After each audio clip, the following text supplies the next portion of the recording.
Route 616, your home for all things Marvel main continuity. Hello, buddy. This is Ryan here, with Bill as my co-host. As you see, the Chicken Man Dan is not here. Oh, notably, neither is Spider-Man. I wonder if there's a connection. Yeah, Dan can't be here if there's no Spider-Man. He pretends to hate him, but Oh, I was we all implying they know. were off together. Yeah, we know they can't Given be that we've separated. learned elements about Dan's personal life last week. Go back and watch that if you don't know what I'm talking about. Oh, yes. If you haven't watched last week's episode, we consider it one of our finest. It was a pretty fun episode. Was that last week or the week before that we were throwing shade at Dan?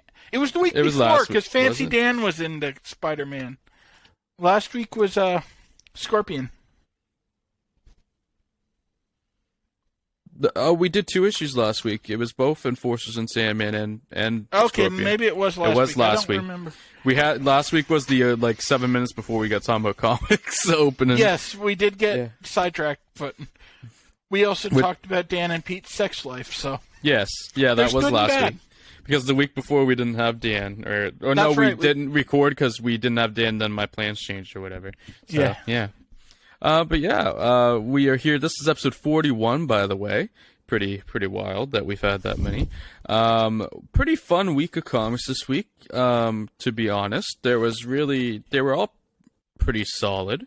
We're going to be covering the Fantastic Four Annual number 2 today. The A and C stories.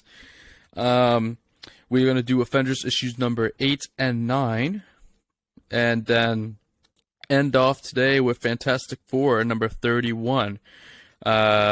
Which surprisingly isn't the worst comic in my opinion of the week. But I we'll think talk it's about the that worst as we go of the along. week, but I that knew being you said, would. I still liked it. We'll talk about that more as the episode goes along. So to start us off, we might as well jump. This episode might be pretty short since we use the Marvel database now, and it's only 5 stories, but that's okay. It is what it is. I think it'll be decently long because this one gives us lots of stuff to talk about outside of the comics. Yeah, the annual. These are all except actually even the throwaway even final the Fantastic Four is kind of story important. are important stories for the greater Marvel continuity. The length of the annual, hypothetically, and the important notes and important debuts and stuff happening in this issue in this episode will probably help carry us to about our normal life. Or what's become our normal life, now that we've shortened them down. Plus, these are all substantial stories. Yes. So to start us off with the A story of Fantastic Four Annual number 2, we're going to read a story called The Origin of Doctor Doom, which I found out I had actually read before, but in a reprinted form. That's why it was sounding familiar to you.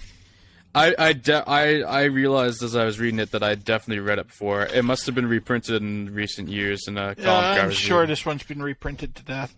I just figured you were making a crack about the start looking like the random Strange Tales or something story we got about the gypsy healer. No, when I that wasn't even a joke about that, but I was gonna make a joke about that, but I left that alone. But I was, it felt like the actual story felt really similar when I was reading it. But Yeah, this well, is, they've of never course, updated it. I mean, Yeah. they've reprinted it, but it's always been the same stuff, so I'm sure it's still getting reprints in the original I think form. it might have been reprinted in I want to say that I've read it in I think it got reprinted in a milestone of Iron Man or something when it was Iron Man, when it was Doom and Riri, 2 different Iron. I was just going to say, I bet they reprinted it for when Doom was Iron Man. I think that's when they might have done it. But anyways, Stan Lee, of course, here to write and make our lives more interesting. Art by Jack Kirby, inks by Chick Stone, Jack Kirby and Sol Brodsky on the cover, Stan Goldberg on colors, Sam Rosen on letters. This is a July 1964 release date. This is a 12-page story, and I will let Bill take us away with this one. All right, and as usual, we're stealing this from the Marvel Wiki because we've learned they're better at this than we are. We won't have to stammer through. Yeah. Dr. Doom is met by his minion Boris on the eve of his mother's death. Okay, so they've kind of screwed that up. It's the anniversary of his mother's death, not the eve. She's already been dead for a while. Relatable. Doom ventures out to the field where his life began and reflects back. As a young boy, Victor Von Doom's father, a gypsy healer, is asked by the king's men to heal the king's wife. Werner Von Doom tries his best but fails, and when the king's wife dies of her illness, he sends his troops out to get revenge on Werner. Werner and his son Victor flee into the mountains, where the father wraps the boy in his own coat while they hide in the snow and ice.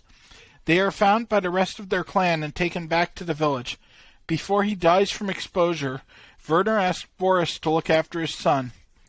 Boris interprets this to mean to watch out for the boy, not to look after him.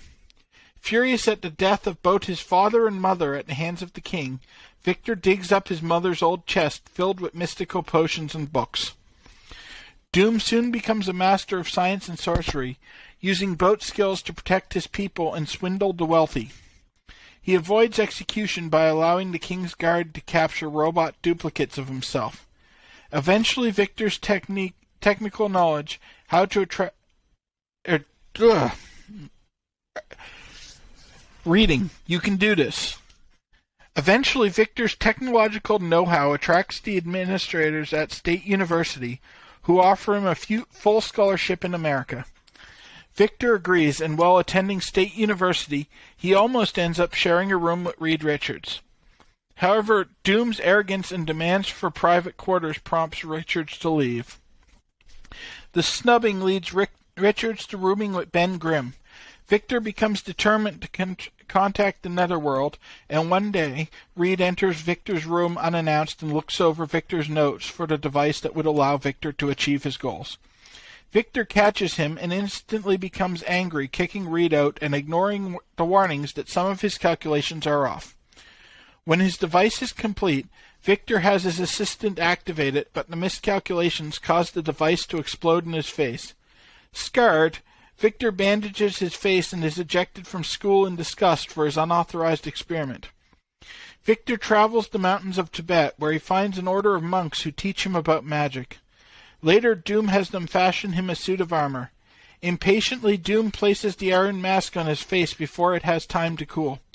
Doom then leaves the monks and eventually takes over his homeland, where he becomes the arch-nemesis to the Fantastic Four. With his recollections over, Dr. Doom returns to his castle, leaving Boris to wonder when Doom will menace the human race once again. Ta-da! Really good story. Just yes. To be basic about it. This is an excellent story. I gave it 4 stars. I did too. We're on the same page on this one. Very, very fun. And I've seen a fan theory bandied about that. This one kind of damages because of him putting the hot mask on, but I think they kind of forget about that in the future. Yeah, and, I think that's kind of forgotten about. Yeah, and I always loved the concept that he actually just got like a slight little scratch on his face, and he's so arrogant that to him his face was completely ruined, that he had like one tiny little scar. I was wondering if you liked that concept. I know we talked about it before, but I couldn't remember. I like that. I like that too. I like that theory that he just doesn't, that he's not really scarred like he thinks he is. It's very fitting with the character. It is. I think, at least. I didn't love the hot mask part, like you said. Well, but like we said, it's pointless because even in that comic, they gave no indication that he actually did any damage to himself by putting on the hot mask. Yeah. So it's almost like they couldn't go there because of the comics code. True. Like, you can't have a guy melting his own face. But, so I don't know why they even bothered with that scene. I guess just to show that he was impatient.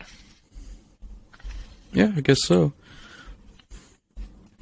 Well, anyways, I don't really... I mean, the origin Doom, really good origin. We've talked about how this was obviously reprinted, so I've read it before. Excuse me. But... just a really solid story. So we'll move on to the C story here. We will mention real fast in between why it goes A to C is because in between there was some character filling out lines of villains that had debuted since the last annual, where they ended off with like issue 17 or something, and they had pages for all the new villains that have been introduced since. That's Of actually course- not what's counted as the B story. They reprinted Prisoners really? of Doctor Doom. Oh, I guess it's just not on Marvel Unlimited. then. Yeah, Marvel didn't feel the need to upload the scans of it, but Okay, well, I'm talking to my ass then. But yeah, that's the actual B story. Is okay. the reprint of Fantastic Four 5. Well, then I guess that's just bonus content in the issue. Then is the stuff I'm talking about. But in between the A story and C story, there's this bonus content. But the fill-ins, of course, the MVP being Infant Terrible, and then there was also there was a pinup page for all the Fantastic Four too, which was pretty cool. I did like that they used to do those splash pages of all the villains. Like that's the sort of thing you'd buy an annual for. Yeah, and now it's a nice gotten little to extra the touch. point that annuals are kind of a disappointment because you're just spending more money for a mediocre comic book usually. It's just an extra chapter in the ongoing whatever arc's going on. Yeah, and then Or a bunch they'll of stuff start or written end by it. people that don't really work on the title and Yeah, tends to be off character and not very entertaining. yeah, it's that, or it's a combination. It's like sometimes they'll literally start like a story arc or event with it, or end one with it. It can be. Anytime they don't put a standalone story in an annual nowadays, it annoys me because I end up having to spend like $12 on one comic book for a normal length story. Because I don't want all the reprints and like. Sometimes the other people trying their hand at writing the character can be entertaining, but I'm not going to pay for it usually. Most of the time the extra people, their stories tend to not be as good as the main. They're team. usually bad. And a lot of time they Especially can in be Deadpool, not they great. were always bad. Well, that Jerry Duggan Deadpool was incredible though, but also every so often you might get one where it's like, why I wish you were writing this title, and now I'm upset because of that. That does happen occasionally. That's giving me flashbacks to the one issue of Howard the Duck I bought. Because it was a 2-part crossover with Squirrel Girl. That would have been when Chip Zdarsky was writing. Yeah, Chip was writing Howard, and then they had the original Squirrel Girl team on Squirrel Girl, and they wrote each other's comics. And the Squirrel Girl team writing Howard was hilarious. Chip was good at writing Squirrel Girl, but the Squirrel Girl team writing Howard was hilarious. Fair enough. Well, I guess we'll move on to our C story now with the annual, which is called The Final Victory of Doctor Doom. We have, of course, Stan Lee and Jack Kirby here still, Chick Stone still. Everything is the same. They used the same team throughout the whole thing. That's cool. 25-page story, and Bill will also take this one. All right, this will be... Despite the difference in page length, this is actually the shorter recap. I think they cut a lot of stuff out. While the FF deal with some troubles with the Fantastic Car, Doctor Doom is rescued from deep space by the time-traveling Ramatut. Conversing, they somehow illogically theorize that Ramatut is perhaps the future version of Doctor Doom. Inspired all the same, Ramatut returns Doom to Earth while the ersatz Pharaoh resumes his wanderings. Back on Earth, Doom reaches the Latverian embassy and begins formulating a trap. With the Fantastic Four unaware that Doom is really the ruler of Latveria, he invites them to a party, putting a drug in their drinks to make them see illusions.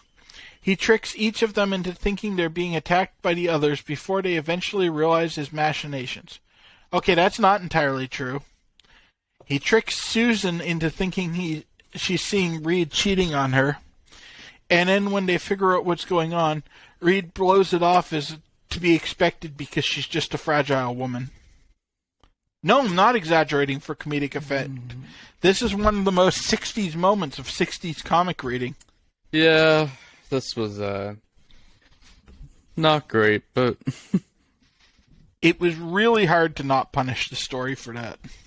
Yeah, it was. But thankfully there was more stuff to punish the story for. I feel like I liked this story more than you. You did. I can almost guarantee. Regrouping, the team battles at their headquarters. Reed offers Doom a chance to destroy him, providing Victor can use a mentally powered weapon against Richards before Reed can do likewise. As the contest begins, Reed offers Doom one last drink. Engaging the device, Doom believes he destroys Richards and departs the Baxter building triumphantly. However, Reed has given Doom a taste of his own medicine by drugging him with his own hallucinogen. That pretty much covers it. Definitely skimped a bit on the finish. Yeah. Because Doom knows the rest of the Fantastic Four is alive and right there and just doesn't give a shit, because for him it was all about just proving he was better than Reed. Yeah. Because he's still bitter about Reed pointing out the mistakes with his calculations in college. The superior Doom. Yeah. Which is most of why I really like this, because I really like that they did some work on characterizing one of the villains.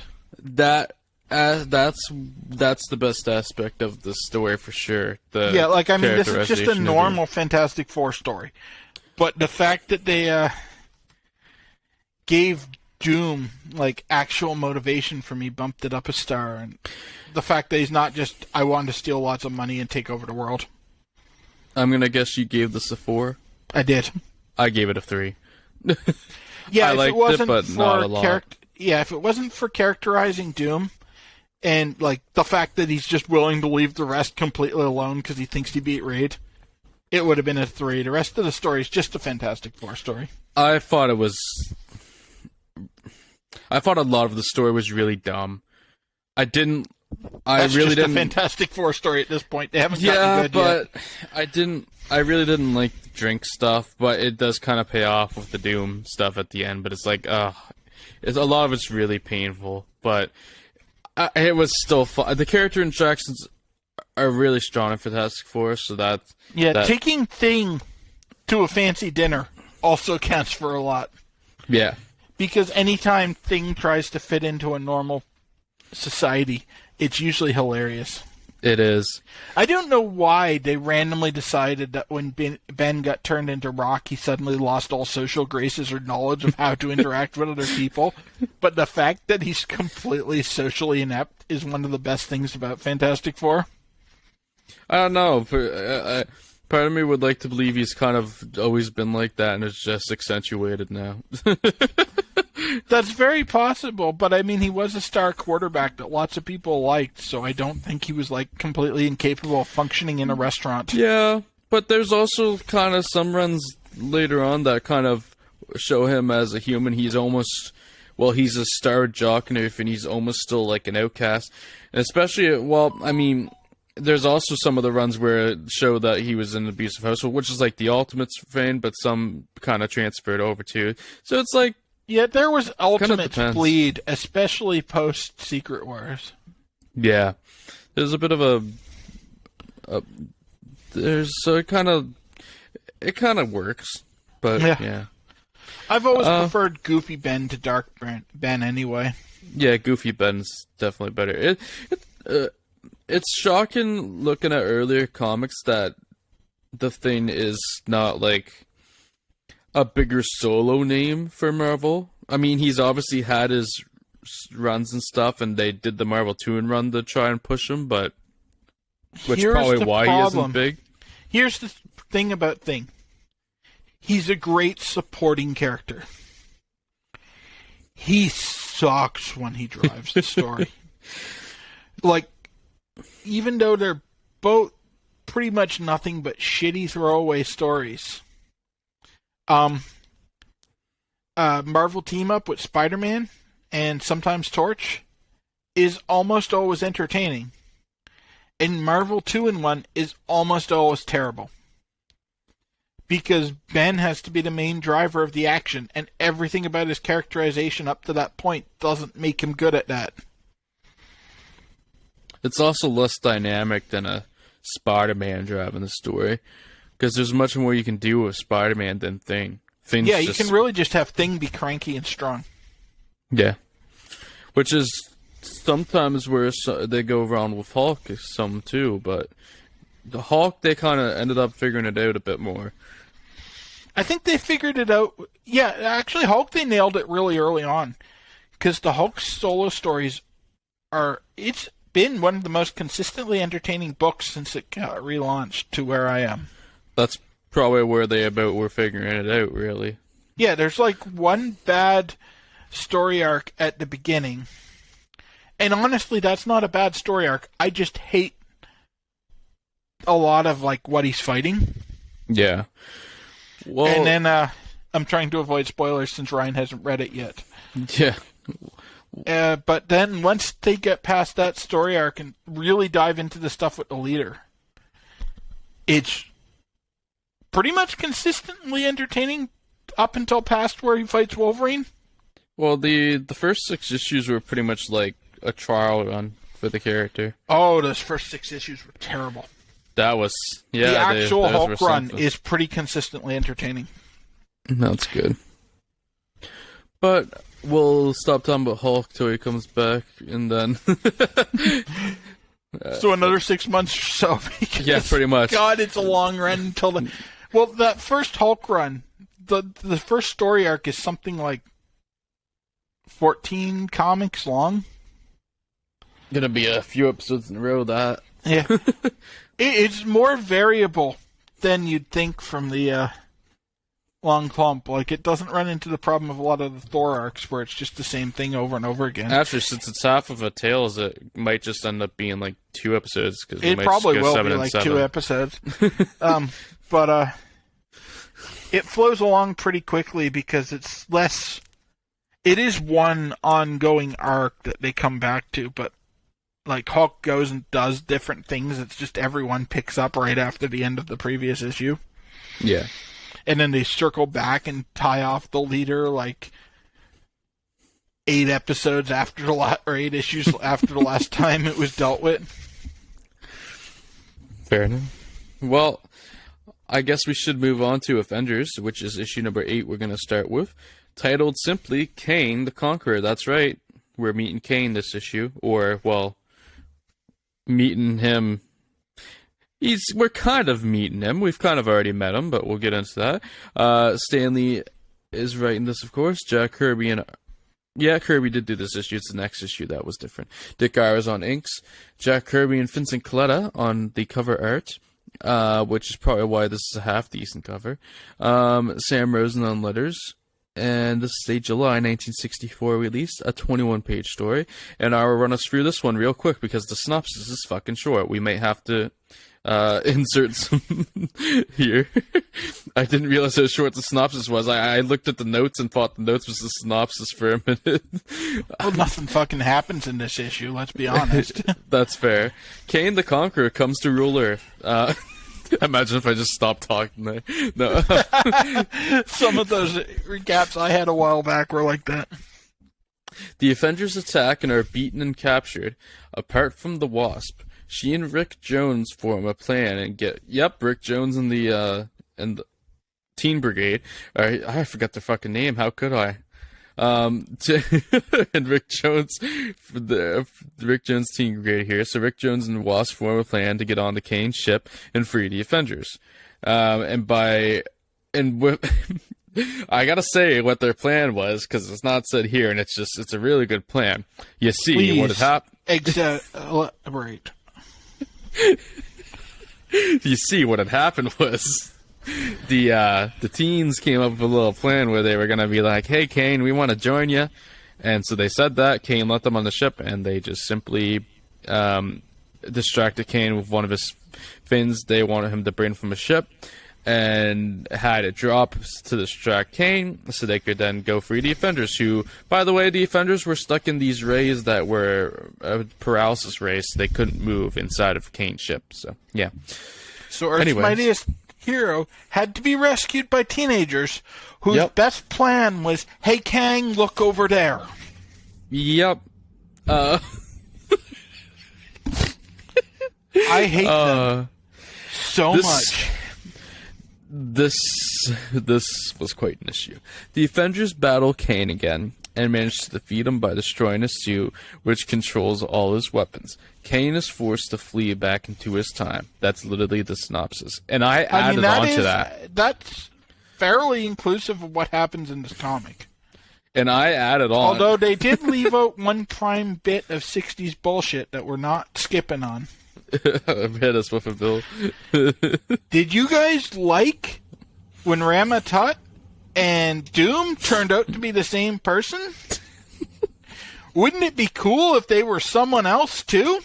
Through equally tenuous 60s logic? Because guess what? After Ramatut tried to go to his own time, he fucked it up and became Kang. But he will still show up as Ramatut again in the future.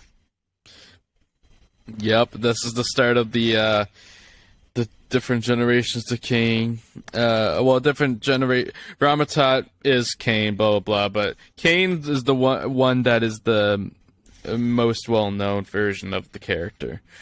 That's only because I think they retconned out him being Doom in the future. Yeah. Because I would argue Doom is a more known version than Kang, although possibly not after the current phase of the MCU. Yeah, I think they retcon it so they're related, but they're not the same person.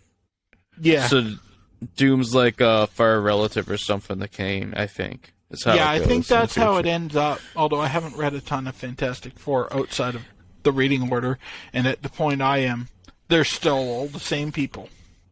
Because they've mostly forgotten to address that ever, and Ramatut has basically been forgotten. Well, I thought they were kind of like in the issue, they were kind of like, what if we're the same person? But the way they do it, like, heavily implies they want us to kind of think that they are. So they don't really clear that up. They just are. Perfect. For the next 15 years, they just are. That's great.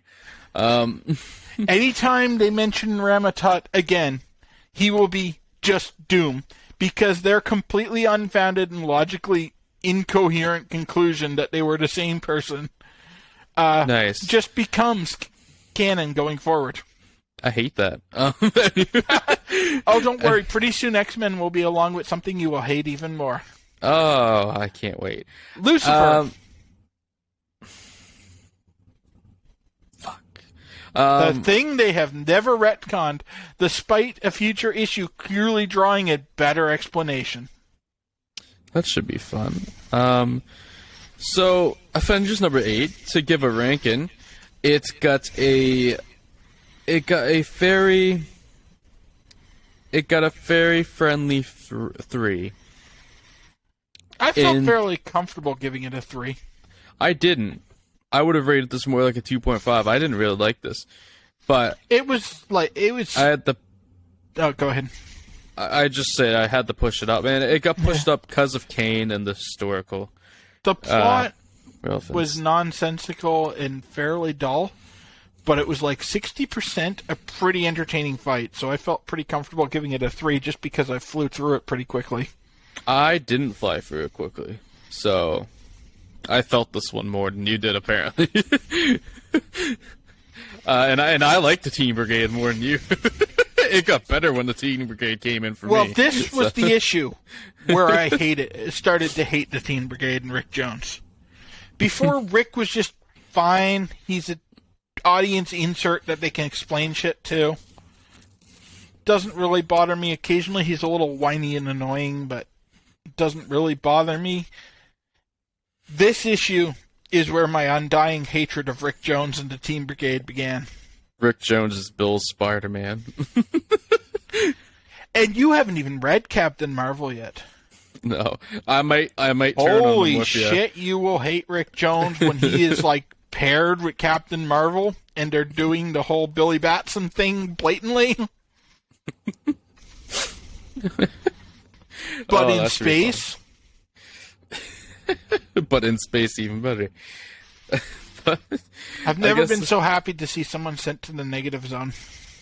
I thought you were going to say you've never been so happy to see a title on. But I haven't hit the end of Captain Marvel yet. Oh, that's fair enough. That's probably why. But they did a thing where now, when Captain Rick turns into Captain Marvel, he gets sent to, like, the negative zone. And they leave him there for months, and it's glorious. Because fuck Rick. That's great. I mean, anyways, to be clear, Captain Marvel was awful before Rick was in it. Rick just didn't improve it. Oh, Marvel Database, can you not start playing random sounds in my ears, please? I'm begging. There we go. This is why I have an ad blocker. Yeah, that's probably a great thing to have sometimes. But let's move on to Avengers number 9, which is titled The Coming of the... Can I read things right? The Coming of the Wonder Man. I still didn't read it right, but fuck it. I think you were on course to read it right the first time. Because it's got Stan's wacky punctuation. I was, but then I didn't like how I read the word "the," and I hated it. So, but yeah. Anyway, The Coming of the Wonder Man.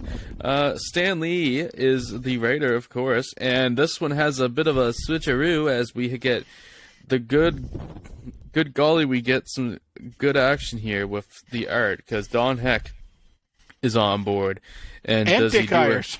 And Dick Ayers on inks. It's Don Heck and Dick Ayers together. This is a hell of a good book for art.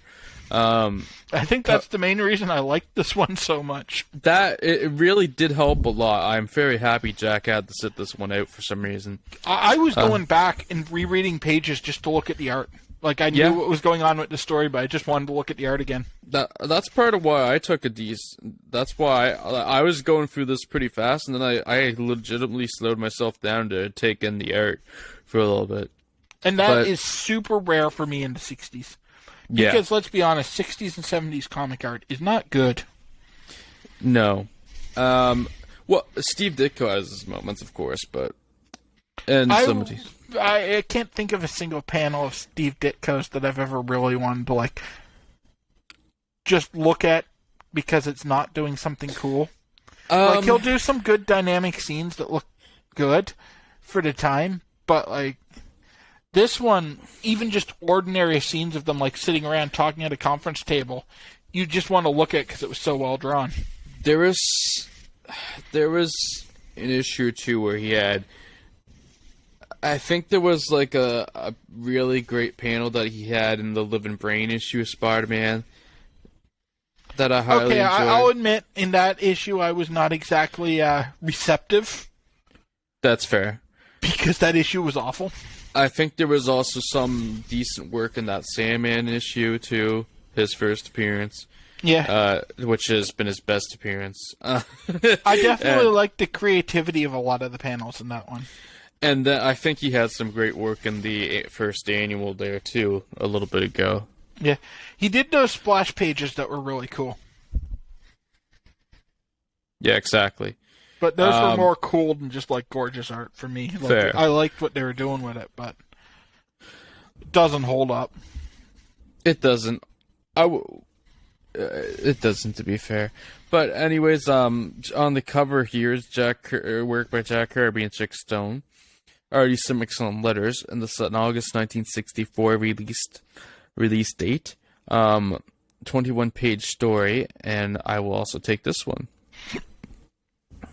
which is a little longer, a whole paragraph longer than the last synopsis. This one we might have to pad then, because stuff actually happens in this one. Well, it's a paragraph longer, but also the paragraphs are longer too. So we'll see. We'll see. They're decent life, but we might still have to pad it do.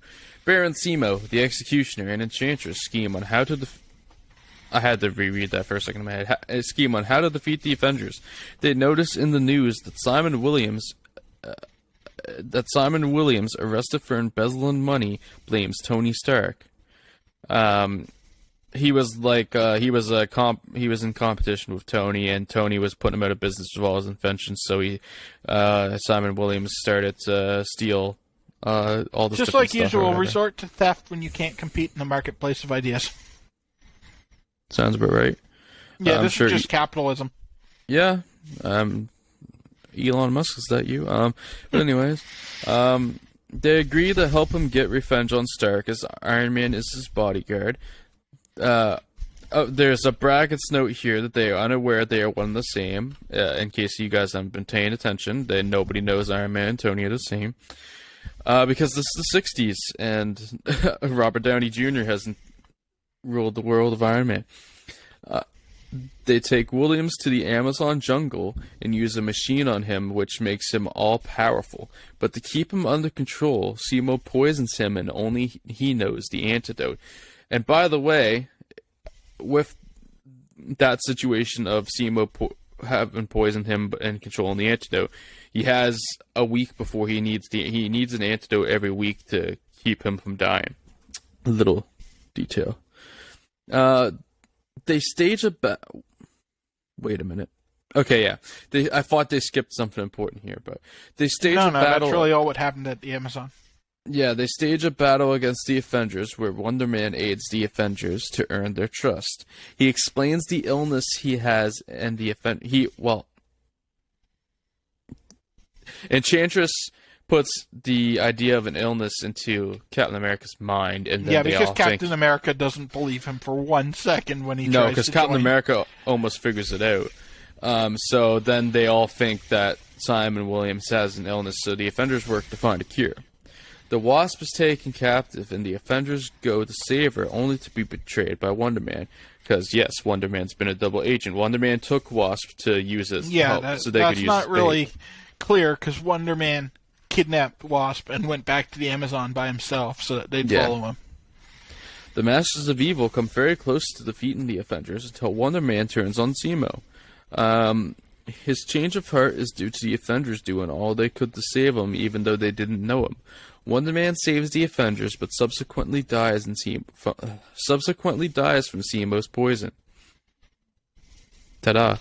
Conveniently, this story took exactly 1 week. That's pretty cool. This one was really good. It was. The summary does not do it justice. It really doesn't. Even Dan might get a little bit of a kick out of this comic. Yeah. This was the best double agent joins the team I've read. Because there are other versions like Mimic in X-Men. Yeah, that's true. But this is like the one that didn't annoy me. I really like this too. Gave this 4 stars, which surprised me. I did not think that was going to happen going in. Yeah, I gave this 4 stars, and I came in actively not wanting to like it. Wonder Man isn't really a character that gets a lot of love. I'll be honest, I've read one comic with Wonder Man in it. I've read more than that. Actually, I might have read a couple others that I just don't remember. I don't remember if they've brought him back or not by the point I am. I don't know if they have by the point you're at, but it's a Wonder Man's a pretty forgettable character. He's just generic superhero. He's very generic. He has no unique powers. By forgettable, I mean he's forgettable in the normal sense, but he's also forgettable because the creators forget to make him interesting. What do you do with him, though? I mean, even if you want to explore the former con artist made good element, you've got Clint Barton to do it. They pretty much do all they need to do with him here. I don't really know why they bring him back as many times as they do, but I'm gonna go out on a limb. He's one of those characters that they bring him back, then he gets killed off, and they bring him back, and he gets killed off. And it's because certain creators love referencing old comics. Fair. I mean, I was just looking through the database today, and I saw that the hijacker from like the second or third Ant-Man story just got brought back. Like, the epitome, throwaway, utterly meaningless character. No, I don't think it was the hijacker, actually. I think it was someone even more obscure than that. But it wasn't the Scarlet Beetle, which would have been great. Yeah, that would have been incredible, of course. But yeah, if I didn't say, I also gave this one 3 stars. I gave it 4. Or 4, sorry. Yeah, I was gonna say also. Sorry, I was trying to figure out who that character was. Yeah, me too. That's what I was thinking of. Because I was. No, it's the Protector. Oh. Oh, nice. Nice. They brought the Protector back in like December of 2022. And I know that was just someone looking for nerd cred because they read all the old Ant-Mans and wanted to show off. That's not at all a thing I would do when I'm writing comics. Yeah, no, I would never write a Scarlet Vito story if somebody gave me a chance at Ant-Man. Scarlet Beetle. I'm bringing back Miss America. You know, not the new Miss America. The original. Miss America comics written by Bill. or going deep on the Spider-Verse and bringing back Spider Queen. The first arachnid-themed character that actually had webbing. I'm good. I read this shit, you have to laugh at it. Oh, shit. I mean, I didn't say I was bringing back the original Black Widow. Fine, I'll bring back Quasar. No. Don't do that. Quasar sucks. I'm bringing back comics I actually liked. I had to go with the Feist one. Although it might say more about me that I actually liked the original Black Widow. Fair. She had 4 comics and 4 costumes. 4 costumes? Because they'd write one comic and then forget she existed for like a year. And then they're like, oh yeah, we have that like dead woman that gets bounties for the devil. We should use her again. And then they'll do another comic with her with like a completely different creative team and completely different design. That's hilarious. Different relationship with the devil because they've forgotten everything about it and just remembered they own the character and want to use her again. Oh, I love it. She's the epitome of we need to fill 5 pages in this book, just find us something. But somehow she's still entertaining.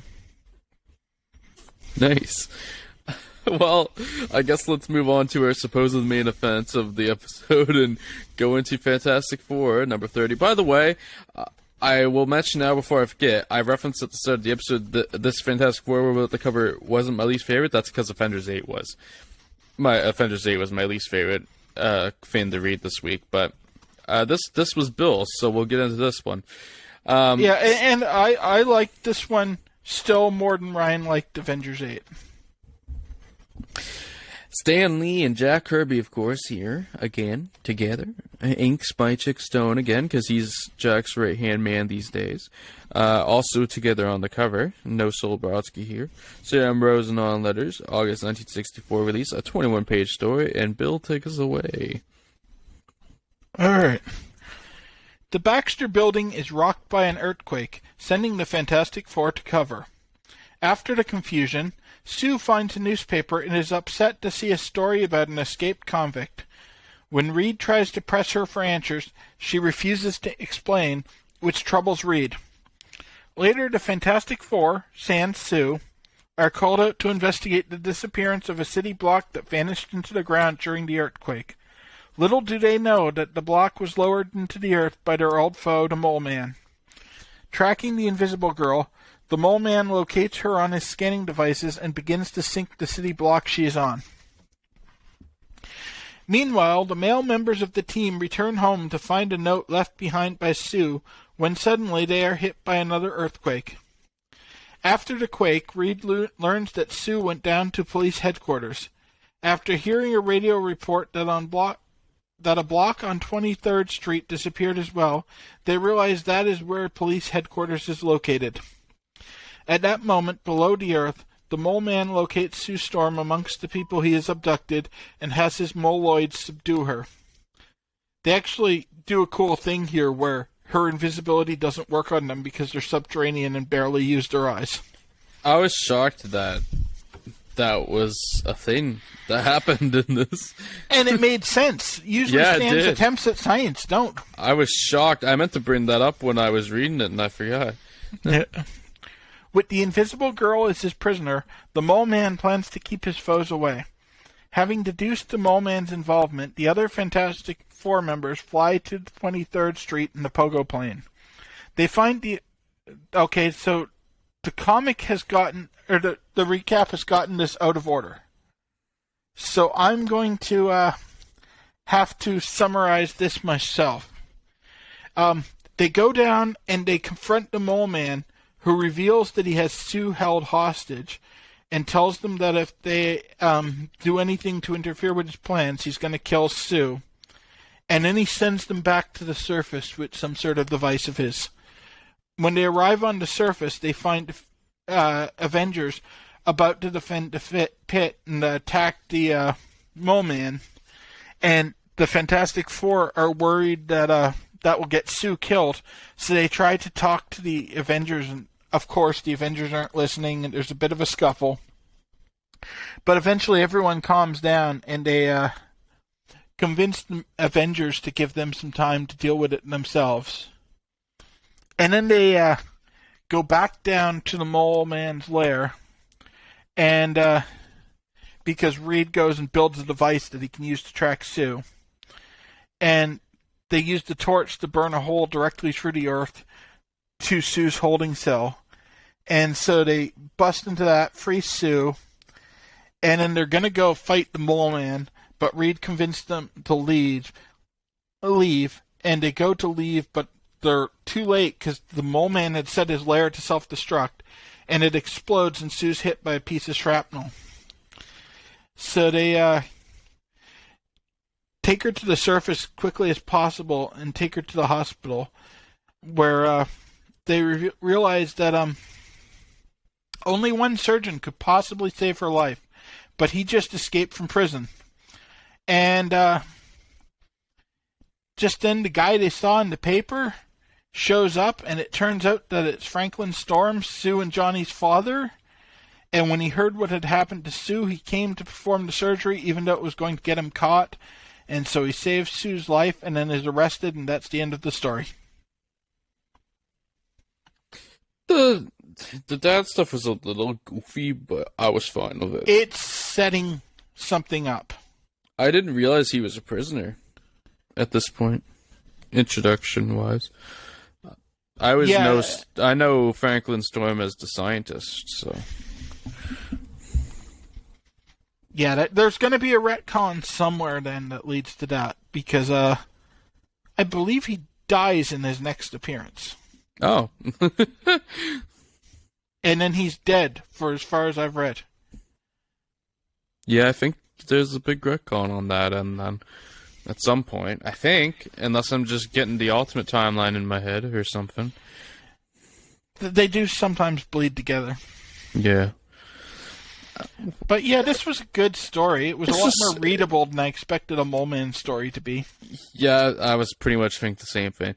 Yeah, I was shocked. This was the average of the site is literally like right on the 3-star point. This is like a perfect 3-star. Yeah, I was just gonna say this is exactly a 3-star for me. It's decent. It's pretty. It was better than I thought it was gonna be. So I was pretty happy about that. I was entertained for the entire time. Yeah. I would, and the stuff that I was like a little meh with was some of the Mole Man stuff, but Mole Man himself like is fine, but some of the antics are meh. Mole Man's really just there to get punched. Yeah, like he drives the story in the sense they kidnap Sue, but he's not in like 70% of the story, and I think that makes him work. Yeah. Because them just going underground and fighting Mole Man, that's not very interesting. But them having to not fight the villain because Sue would be killed instantly. It's almost less is more when it comes to the Mole Man. Yeah. He works as like motivation for them to do something else. If it's just we're going to go fight Mole Man, that's not interesting. Yeah. Although the really bad stuff about Mole Man hasn't happened yet. Because they've only done one Tyrannus story and one Kala story. The problem becomes all three of those characters are exactly the fucking same. Because they're all just underground civilization. does evil stuff. And so you have 3 villains just doing recycled storylines. Love and it. I think that makes Mole Man worse than any individual story of his. Probably does, yeah. Because he is the best of the underground characters. He is, which is saying something. They should have left it just at him, and maybe Tyrannus, just because they do some cool stuff with the 2 civilizations fighting each other sometimes. Fair. Be interesting to see how true that is. I think there's like a Hulk story where Tyrannus kidnaps Hulk and sends him after the Mole Man because they're fighting over the Fountain of Youth.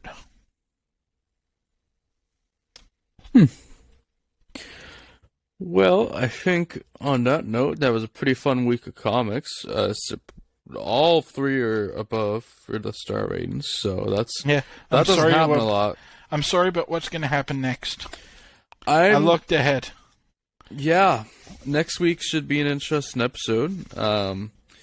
We do get to start off with what you would think would be a shining ray of light with 2 Sergeant Furies, but oh, trust me, that's going to be the shining ray of light. It probably will be.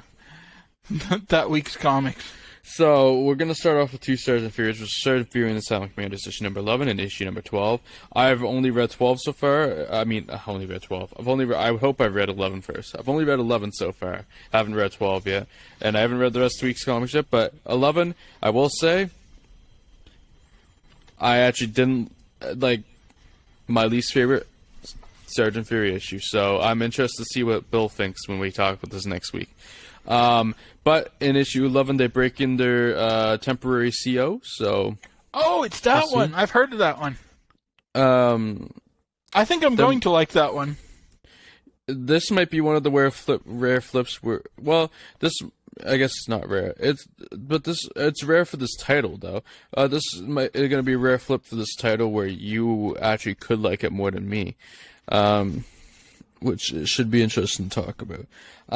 Sergeant Fury and his Howling Commandos, issue number 12, of course. Apparently this is when a Howler turns traitor, so I don't know what goes on in this one, but it sounds interesting. Just from the title, I'm going to throw out, right now, on record, what I think it'll be. Okay, I had an idea in my head. One of them has a secret mission that they have to undergo that involves some sort of heroic thing that no one, including the other Howlers, can know about. And they're going to go do it. And everyone's going to think they defected to the Nazis and be really, really sad. And then they're going to save everyone's life because of their secret mission. And everyone will rejoice and they'll all be friends again. Yeah, probably. We'll see. If you get that right, I'll give you a cookie or something. Then after that is obviously what's going to be the highlight of the week as we go back to Tales to Astonish with issue number 61, the A story, since it's a Giant Man story. By the way, this is the issue that has made Bill be like, oh, there's worse to come. So, stay tuned. Apparently this is titled Now Walks the Android. Do I want to know about the android? No, you really Okay. don't. This was Okay. clearly written over our weekend. Actually, Okay. I say that as a joke. I vaguely remember seeing something that they actually were, like, right up against the deadline with this one. Can't wait. That doesn't forgive it. Then we are going to go back into Journey in the Mystery finally. I say finally, it hasn't been that long, but issue 110, the A story here, which sees the return of the team of the duo of the Cobra and Mr. Hyde. And Loki. Ah, nice. A triple threat. Then we have issue number 111 of Journey in the Mystery, the A story as well, which has the trio still in the story, and apparently Yeah, Thor's it's just very the powerful. second half. This is when they were doing the two-parter Thor stories. Good, two-parter. We get the B story. We get the B stories of both of those Thors to end off the episode. The first of 110 being titled The Defeat of Odin, so interesting title. Then we have 111, which is The Secrets of Sigurd. Okay, since we're not heading into the second Tales to Astonish, next week's not going to be that bad. Okay. I was unfairly harsh on it. I liked the Thor stuff. it was really just, I thought we were getting both the terrible Giant Man, because I always forget that we have the Sergeant Fury stuff. Yeah. I thought we were getting both of the bad Giant Men, because the next Giant Man that we're kicking off isn't good either. Oh, nice. We're entering the phase where no one at all gives a shit about Giant Man, and they're just churning out whatever to fill pages. And that'll last until about 3-4 months before cancellation, and then they're going to panic and start making drastic changes to the character to try to retain readers, and it's not going to work, and then all of a sudden he's going to disappear and be replaced by a better book. Fun times. Can't wait to read the rest of Giant Man. Don't worry, it happens in Strange Tales too. Nice. Except without the drastic changes to the character, because they can't fuck with Fantastic Four. Yeah. Before we go, it is the end of the month episode, so we have those bonus segments for you guys. The first is the poll list, which I didn't think of if there's any changes, but I don't think there is still. I think... Technically, no, because I'm going to claim Tales to Astonish when we get to the Hulk side. Yeah, exactly. I would be pulling these issues now because the Hulk's in there, and the Hulk's actually pretty good, but we haven't covered the stories that would make me pull it yet. Fair enough. That's a good call, actually. I just had to think for a second if there's any changes I would make. I don't think there is. Let me look at my list real fast here. I think I would probably keep everything that I already had. Tales of Suspense, yeah, I'd keep that. Amazing for sure. Sergeant Fury, yes, because 11 doesn't count on this, and I don't know about 12 yet. Probably still keep it anyway. X-Men. Fury's sitting on the edge for me because I'm getting bored of it, but Fury I might wouldn't be have sitting dropped on, it yet. If we were talking about 11 including this, it'd probably be sitting on the edge for me right now. I was really not impressed with that issue. We are not, however. That's for next week's comics. Yes. X-Men. So this is Fury up to 10. Yes. Which I would definitely still be pulling. I'd probably even still be pulling for 11, to be honest. X-Men, yeah. Strange Tales, yes, because of Doctor Strange. Journey into Mystery, yes. That's another one that's on the edge for a little bit, because it had that bad run, and then there were a couple of good ones again which saved it and kept it on the list, but the 108 would have knocked it off if they didn't come right back with 109. 108 would have been fine for me because it takes more than one bad issue for me to drop a title. That's what I mean. Like, if it was bad after 108 for a little bit, I would have probably dropped it. Daredevil, yes, I'm keeping in. Fantastic Four. Fantastic Four, I've been generally enjoying lately. I was considering dropping that. For the twist of the dad. Actually, I don't even have Fantastic Four. What am I talking about? I was looking at your list. No, you do. Oh, no, I do. There it is. It's above X-Men. Yeah. Yeah, I'll say yes to Fantastic Four, but it's on the edge for me. But yeah, so there's that taken care of. Now we go on to our best or worst comics of the month. All right, so recap time. Yes. Let Bill recap this bad boy. We kick things off with X-Men number 7, The Return of the Blob, and the Brotherhood, because we use villains a lot right now. And then we go into Journey into Mystery number 109, A story when Thor fights Magneto for a change, and the B story where Thor gets banished from Asgard. And then Strange Tales 124, A story with Pastepot Pete, and the B story with Cleopatra, because Stan. That's the best explanation. Fantastic 430 with the dreaded Diablo. And then 125, Johnny versus Submariner again. Strange Tales 126 with the Deadly Duo. Then Amazing Spider-Man number 17 with the Green Goblin. 18 where he quits. Then we go to Tales to Astonish number 60. A story with the Beasts of Berlin where Hank goes to Berlin alone and fights commie monkeys. You didn't have to remind us. Yes, Yes, I did. I had to be aware that was a thing that exists, and just see it now in the recap and be like, maybe it wasn't as cut as and dried about which one was the worst story of the month. Yeah, that's a good point. No, the one I picked is still worse. Yeah, we'll give it. And then Tales of Suspense number 59, the A story with Iron Man fighting the Black Knight. And the B story where Captain America is brought into the modern age in a solo comic. And he fights a bunch of random dudes. Strange Tales 127, A story with the mystery villain that's actually just Reed. Amazing Wow, Spider-Man. can't believe you spoiled it like that. I've already talked about it. I know. Amazing Spider-Man number 19, which is just a filler with Sandman and the Enforcers. It should be a better issue because it's the return of Spidey being Spidey, but whatever. I mean, they gave it away at the end of the previous issue that he was coming back. They really it wasn't did. really that dramatic. It was a good issue, though. Yeah. It just wasn't anything special.